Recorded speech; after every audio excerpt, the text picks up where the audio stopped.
यदि आप कर्ज में डूबे हुए हैं और आर्थिक तंगी से परेशान हैं, तो आपको सूर्य देव के इस महामंत्र का जाप अवश्य करना चाहिए। यह मंत्र बहुत ही शक्तिशाली और प्रभावशाली मंत्र है। इस मंत्र के नियमित 108 बार जाप करने मात्र से ही कर्ज में शीघ्र ही मुक्ति मिलती है, धन और संपत्ति में वृद्धि होती है, घर परिवार में सौभाग्य और शांति बनी रहती है। इस मंत्र से आप कर्ज मुक्त हो जाओगे, धन वृद्धि आपके जीवन में होने लगेगी। सूर्य भगवान बहुत ही दयालु हैं, वह अपने भक्तों की मनोकामनाओं को पूरी करते हैं। इस महामंत्र के नियमित 108 बार जाप करने से आपकी सभी मनोकामनाएं पूरी हो जाएंगी और आपके जीवन में धन की कोई भी कमी नहीं रहेगी।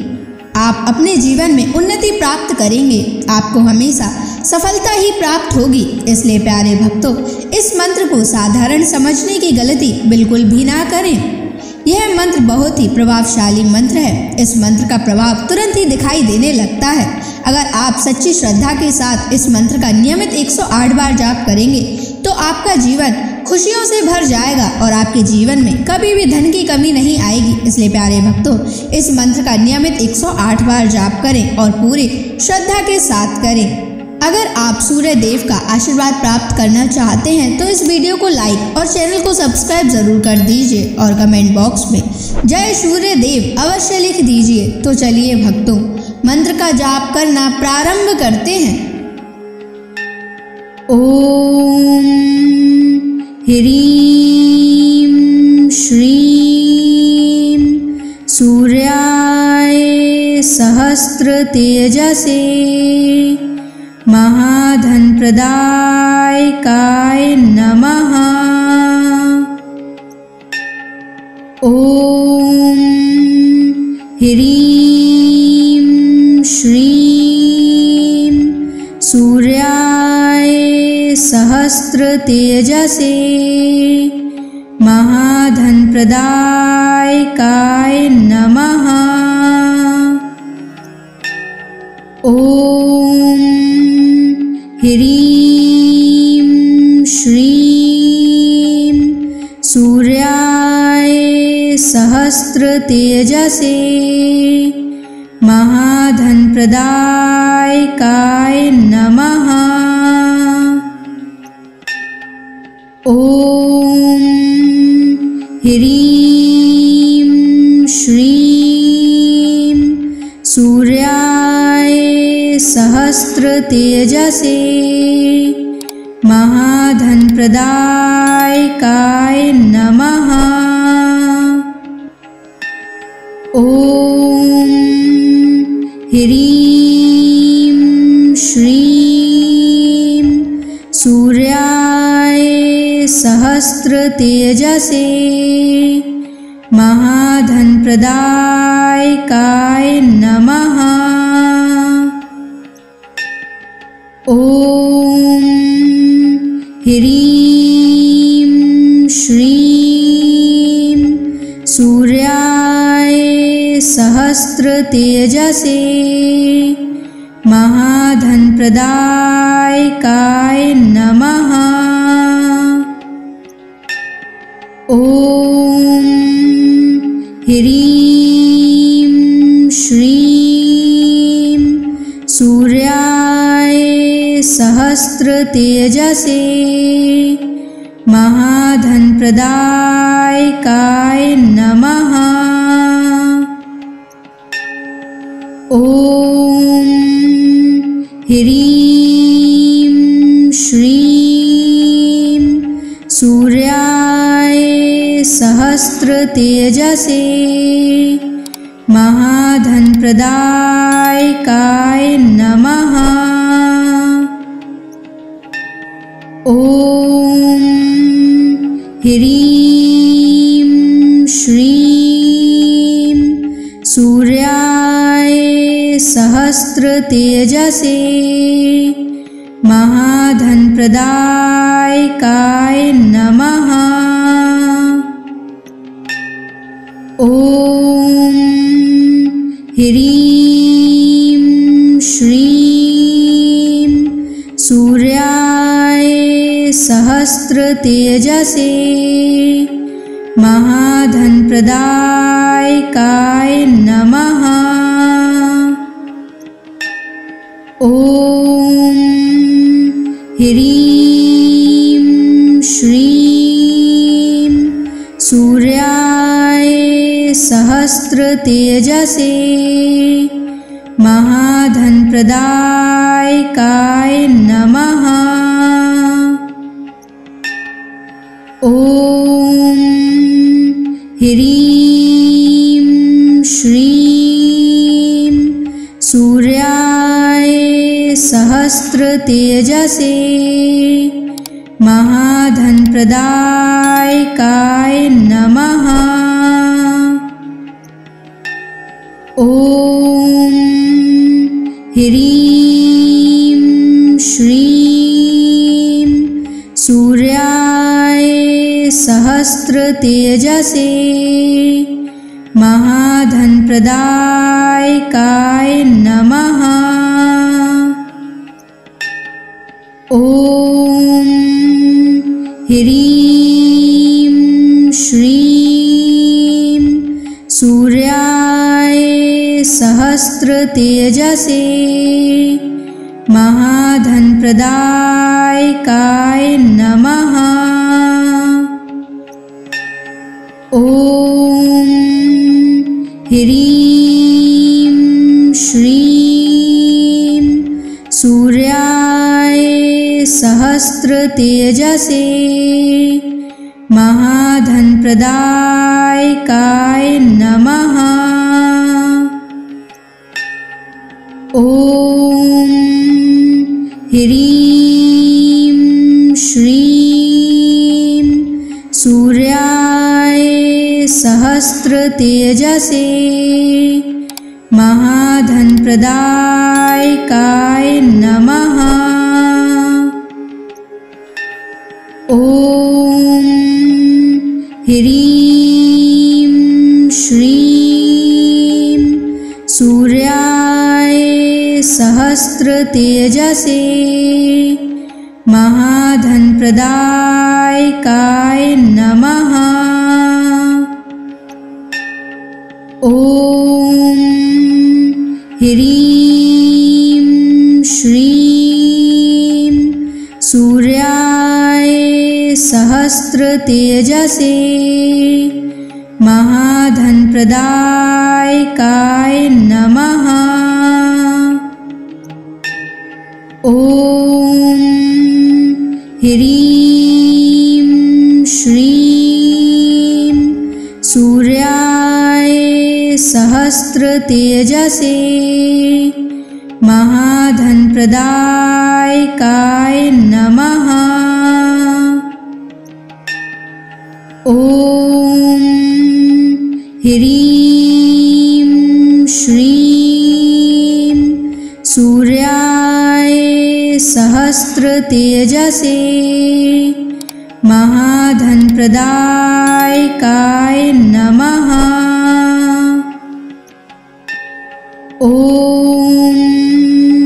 ह्रीं श्रीं सूर्याय सहस्रतेजसे महाधनप्रदायकाय नमः। ॐ ह्रीं श्रीं सूर्याय सहस्रतेजसे महाधनप्रदायकाय नमः। ॐ ह्रीं श्रीं सूर्याय सहस्रतेजसे महाधनप्रदायकाय नमः। ॐ ह्रीं श्रीं सूर्याय सहस्रतेजसे महाधनप्रदायकाय नमः। ॐ ह्रीं श्रीं सूर्याय सहस्रतेजसे महाधनप्रदायकाय नमः। ॐ ह्रीं श्रीं सूर्याय सहस्रतेजसे महाधनप्रदायकाय नमः। ॐ ह्रीं श्रीं सूर्याय सहस्रतेजसे महाधनप्रदायकाय नमः। ॐ ह्रीं श्रीं सूर्याय सहस्रतेजसे महाधनप्रदायकाय नमः। ॐ ह्रीं श्रीं सूर्याय सहस्रतेजसे महाधनप्रदायकाय नमः। ॐ ह्रीं श्रीं सूर्याय सहस्रतेजसे महाधनप्रदायकाय नमः। ॐ ह्रीं श्रीं सूर्याय सहस्रतेजसे महाधनप्रदायकाय नमः। ॐ ह्रीं श्रीं सूर्याय सहस्रतेजसे महाधनप्रदायकाय नमः। ॐ ह्रीं श्रीं सूर्याय सहस्रतेजसे महाधनप्रदायकाय नमः। ॐ ह्रीं श्रीं सूर्याय सहस्रतेजसे महाधनप्रदायकाय नमः। ॐ ह्रीं श्रीं सूर्याय सहस्रतेजसे महाधनप्रदायकाय नमः। ॐ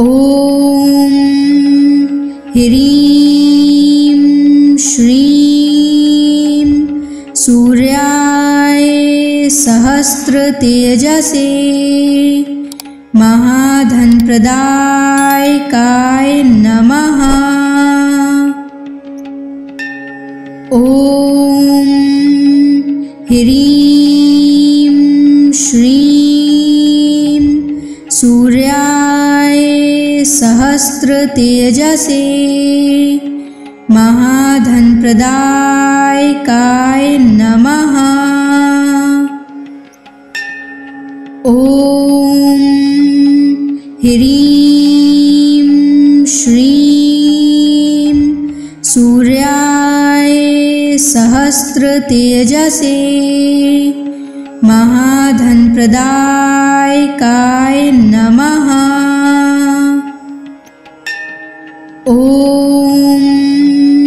ह्रीं श्रीं सूर्याय सहस्रतेजसे महाधनप्रदायकाय नमः। ॐ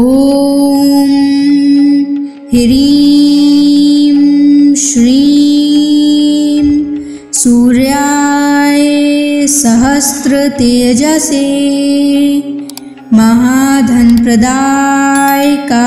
नमः। ॐ ह्रीं श्रीं सूर्याय सहस्रतेजसे महाधनप्रदायकाय नमः। ॐ ह्रीं श्रीं सूर्याय सहस्रतेजसे महाधनप्रदायकाय नमः। ॐ ह्रीं श्रीं सूर्याय सहस्रतेजसे महाधनप्रदायकाय नमः। ॐ ह्रीं श्रीं सूर्याय सहस्रतेजसे महाधनप्रदायकाय नमः। ॐ ह्रीं श्रीं सूर्याय सहस्रतेजसे महाधनप्रदायकाय नमः। ॐ ह्रीं श्रीं सूर्याय सहस्रतेजसे महाधनप्रदायकाय नमः। ॐ ह्रीं श्रीं सूर्याय सहस्रतेजसे महाधनप्रदायकाय नमः। ॐ ह्रीं श्रीं सूर्याय सहस्रतेजसे महाधनप्रदायकाय नमः। ॐ ह्रीं श्रीं सूर्याय सहस्रतेजसे महाधनप्रदायकाय नमः। ॐ ह्रीं श्रीं सूर्याय सहस्रतेजसे महाधनप्रदायकाय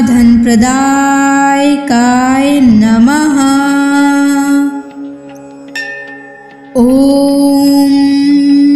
ह्रीं श्रीं सूर्याय सहस्रतेजसे महाधनप्रदायकाय नमः। ॐ ह्रीं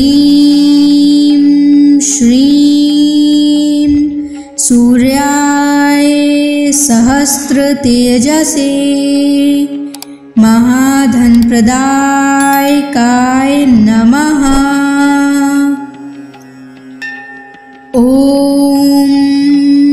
ह्रीं श्रीं सूर्याय सहस्रतेजसे महाधनप्रदायकाय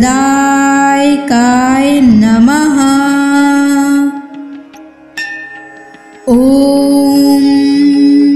ह्रीं श्रीं सूर्याय सहस्रतेजसे महाधनप्रदायकाय नमः। ॐ ह्रीं श्रीं सूर्याय सहस्रतेजसे महाधनप्रदायकाय नमः। ॐ ह्रीं श्रीं सूर्याय सहस्रतेजसे महाधनप्रदायकाय नमः। ॐ ह्रीं श्रीं सूर्याय सहस्रतेजसे महाधनप्रदायकाय नमः। ॐ ह्रीं श्रीं सूर्याय सहस्रतेजसे महाधनप्रदायकाय नमः। ॐ ह्रीं श्रीं सूर्याय सहस्रतेजसे महाधनप्रदायकाय नमः। ॐ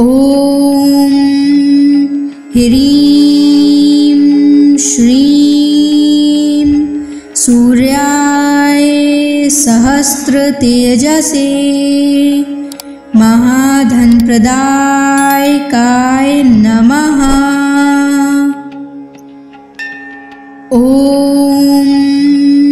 ह्रीं श्रीं सूर्याय सहस्रतेजसे महाधनप्रदायकाय नमः। ॐ ह्रीं श्रीं सूर्याय सहस्रतेजसे महाधनप्रदायकाय नमः। ॐ ह्रीं श्रीं सूर्याय सहस्रतेजसे महाधनप्रदायकाय नमः। ॐ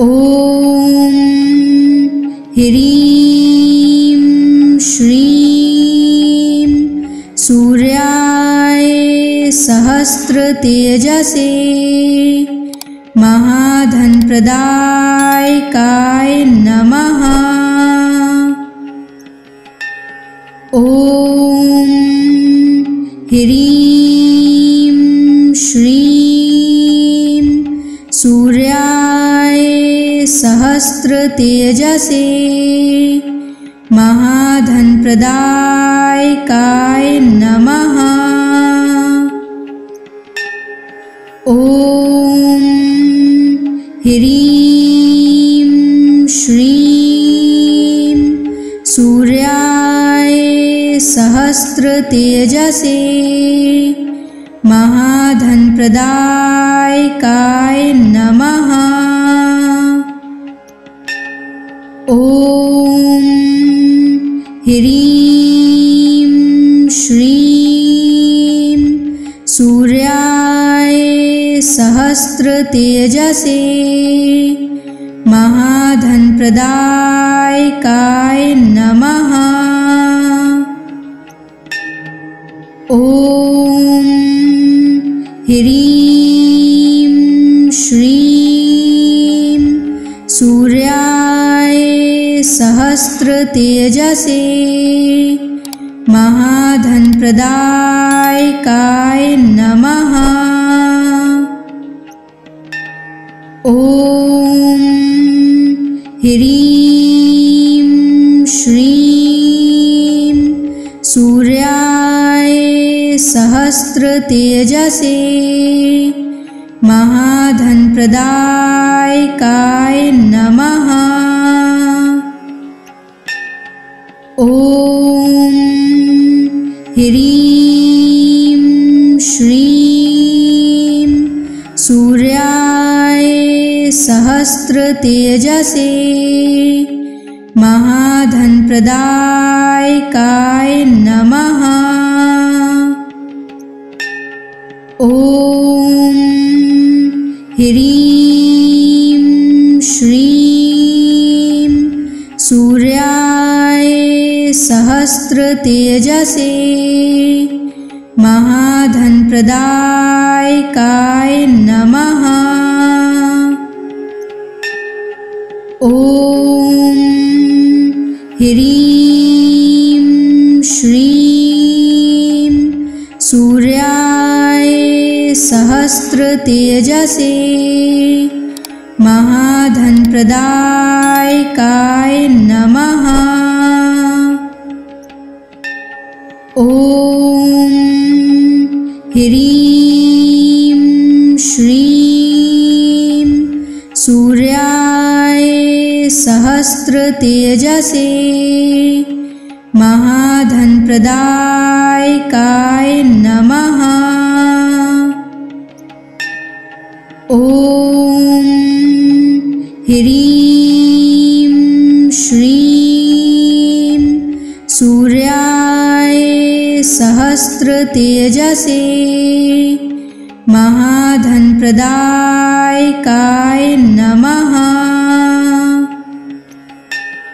ॐ ह्रीं श्रीं सूर्याय सहस्रतेजसे महाधनप्रदायकाय नमः। ॐ ह्रीं श्रीं सूर्याय सहस्रतेजसे महाधनप्रदायकाय नमः। ॐ ह्रीं श्रीं सूर्याय सहस्रतेजसे महाधनप्रदायकाय नमः। ॐ ह्रीं श्रीं सूर्याय सहस्रतेजसे महाधनप्रदायकाय नमः। ॐ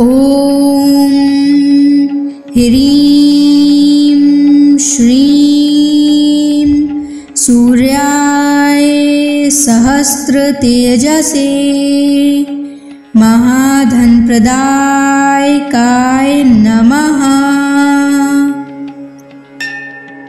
ॐ ह्रीं श्रीं सूर्याय सहस्रतेजसे महाधनप्रदायकाय नमः। ॐ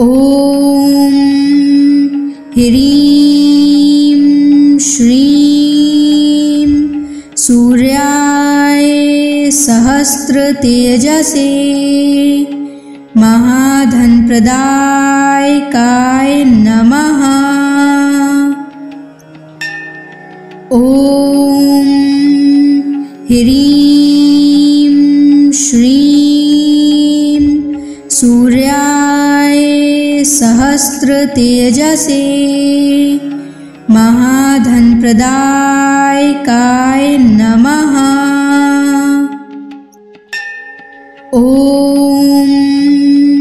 ह्रीं श्रीं सूर्याय सहस्रतेजसे महाधनप्रदायकाय नमः। ॐ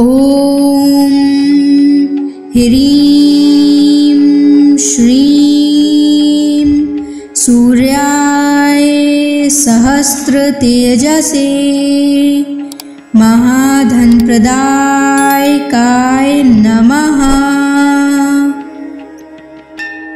ॐ ह्रीं श्रीं सूर्याय सहस्रतेजसे महाधनप्रदायकाय नमः। ॐ ह्रीं श्रीं सूर्याय सहस्रतेजसे महाधनप्रदायकाय नमः। ॐ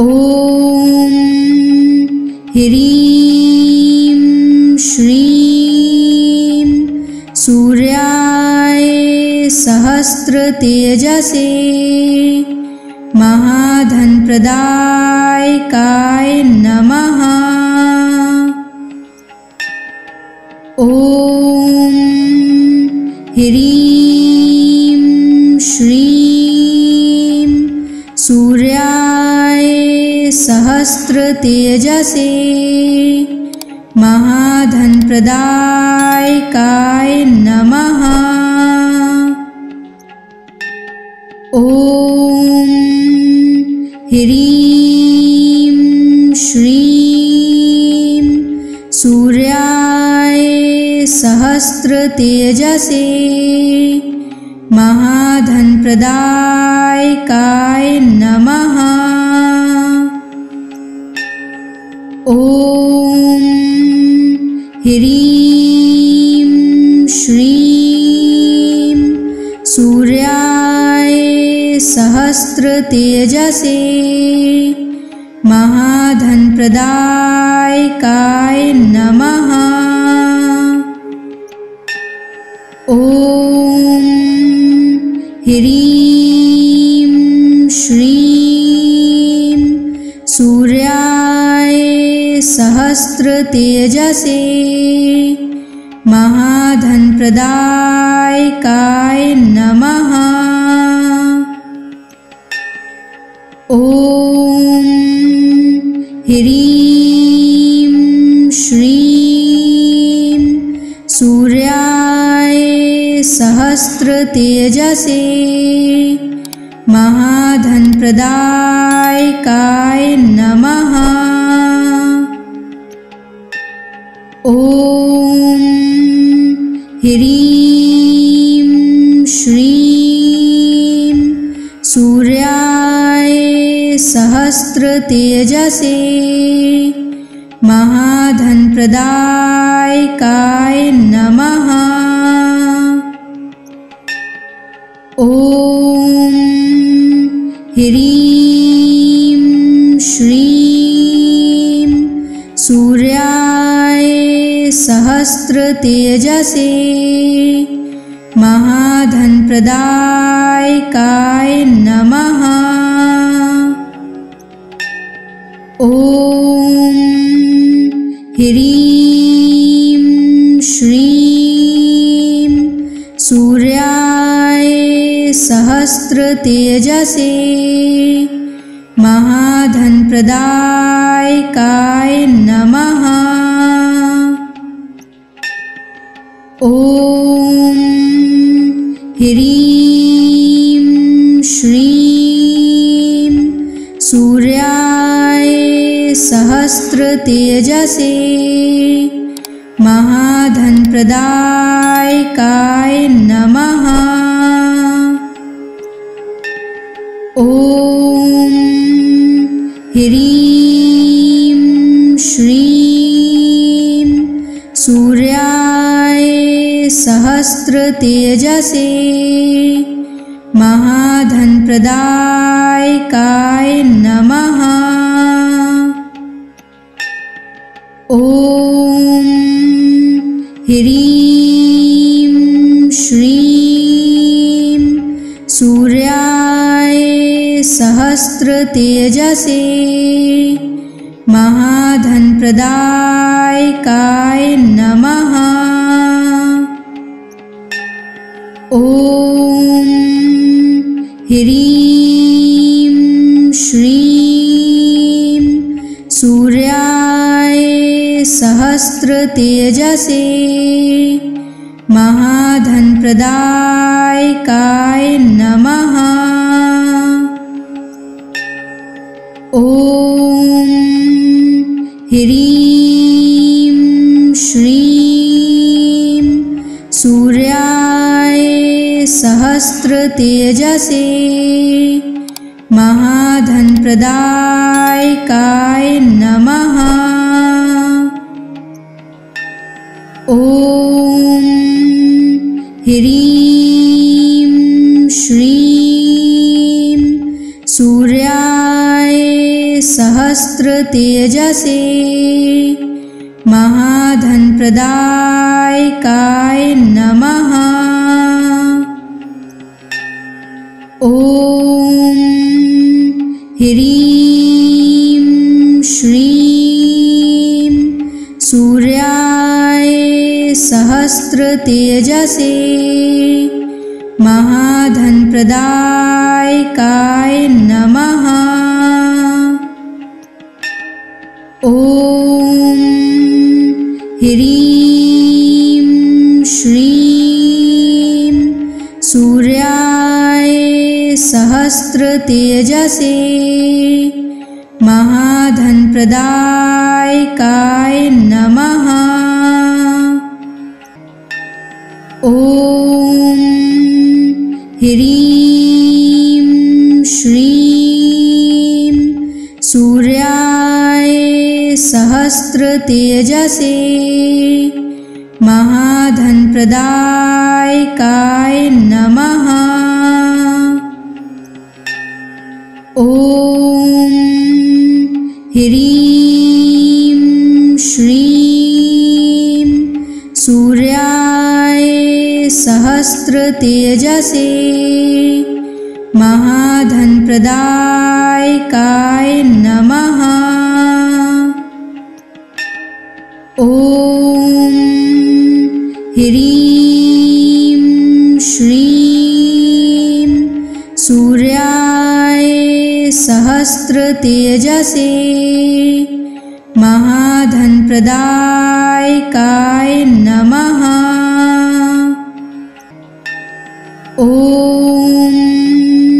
ह्रीं श्रीं सूर्याय सहस्रतेजसे महाधनप्रदायकाय नमः।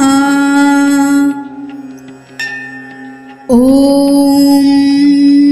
ह्रीं श्रीं सूर्याय सहस्रतेजसे महाधनप्रदायकाय नमः। ॐ ह्रीं श्रीं सूर्याय सहस्रतेजसे महाधनप्रदायकाय नमः। ॐ ह्रीं श्रीं सूर्याय सहस्रतेजसे महाधनप्रदायकाय नमः। ॐ ह्रीं श्रीं सूर्याय सहस्रतेजसे महाधनप्रदायकाय नमः। ॐ ह्रीं श्रीं सूर्याय सहस्रतेजसे महाधनप्रदायकाय नमः। ॐ ह्रीं श्रीं सूर्याय सहस्रतेजसे महाधनप्रदायकाय नमः। ॐ ह्रीं श्रीं सूर्याय सहस्रतेजसे महाधनप्रदायकाय नमः। ॐ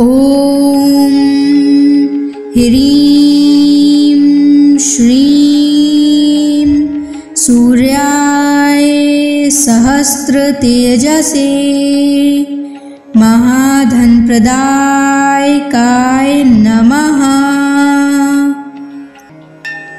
ॐ ह्रीं श्रीं सूर्याय सहस्रतेजसे महाधनप्रदायकाय नमः। ॐ ह्रीं श्रीं सूर्याय सहस्रतेजसे महाधनप्रदायकाय नमः। ॐ ह्रीं श्रीं सूर्याय सहस्रतेजसे महाधनप्रदायकाय नमः। ॐ ह्रीं श्रीं सूर्याय सहस्रतेजसे महाधनप्रदायकाय नमः। ॐ ह्रीं श्रीं सूर्याय सहस्रतेजसे महाधनप्रदायकाय नमः। ॐ ह्रीं श्रीं सूर्याय सहस्रतेजसे महाधनप्रदायकाय नमः। ॐ ह्रीं श्रीं सूर्याय सहस्रतेजसे महाधनप्रदायकाय नमः। ॐ ह्रीं श्रीं सूर्याय सहस्रतेजसे महाधनप्रदायकाय नमः। ॐ ह्रीं श्रीं सूर्याय सहस्रतेजसे महाधनप्रदायकाय नमः। ॐ ह्रीं श्रीं सूर्याय सहस्रतेजसे महाधनप्रदायकाय नमः।